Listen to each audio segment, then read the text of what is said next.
புதுவை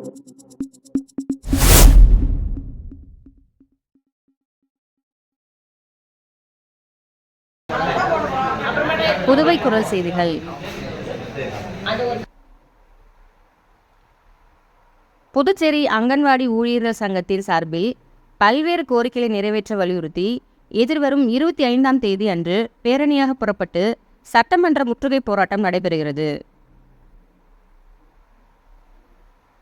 புதுச்சேரி அரசு ஊழியர் சம்மேளன அலுவலகத்தில் அங்கன்வாடி ஊழியர்கள் சங்கத்தின் மாநில தலைவர் ராஜலட்சுமி, செயலாளர் தமிழரசி ஆகியோர் கூட்டாக செய்தியாளர்களை சந்தித்து கூறுகையில்,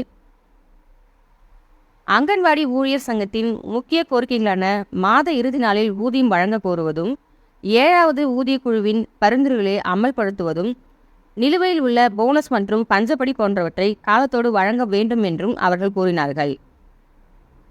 மேலும் 6வது ஊதிய குழு பரிந்துரைப்படி அங்கன்வாடி உதவியாளருக்கு 50% நிலுவை ஊதியம் வழங்க வேண்டும் என்றும், அரசு தரப்பில் பணிக்கொடையை முடக்கும் வகையில் உயர்நீதிமன்றத்தில் தொடுக்கப்பட்ட வழக்கை திரும்ப பெறுவதும் உள்ளிட்ட பல்வேறு கோரிக்கைகளை வலியுறுத்தினர். மேலும் பல போராட்டங்களை நடத்தியும் பேச்சுவார்த்தை ஏற்றுக்கொண்டும் இதுவரை கோரிக்கைகளை நிறைவேற்றாத நிர்வாகத்தின் போக்கை கண்டித்தும் அதை நிறைவேற்ற வலியுறுத்தியும் எதிர்வரும் 25ஆம் தேதி அன்று மாலை மிஷன் வீதி மாதா கோயில் அருகிலிருந்து பேரணியாக புறப்பட்டு சட்டமன்ற முற்றுகை போராட்டம் நடத்தப் போவதாக அவர்கள் கூறினார்கள்.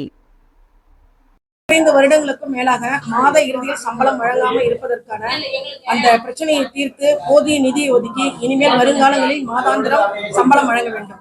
அது மட்டுமல்லாது 7வது சம்பள சலுகையை உடனடியாக அமலாக்கம் செய்ய வேண்டும். காலி பணியிடங்களை நிரப்பி அங்கன்வாடி மையங்கள் செம்மையாக பணிபுரிவதற்கு உதவ வேண்டும். போனஸ், டிஏ நிலுவை மற்றும் 6வது சம்பள நிலுவையை உடனடியாக வழங்க வேண்டும்.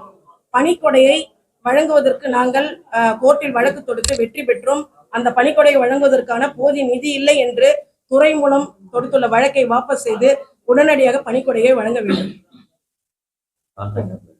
ஒப்பந்த அடிப்படையில் எடுக்கப்பட்டுள்ள தோழர்கள், ஊழியர் மற்றும் உதவியாளர்களை பணி நிரந்தரம் செய்து அவர்களுக்கு 11 மாத சம்பள நிலுவை உள்ளதையும் உடனடியாக வழங்க வேண்டும். இந்த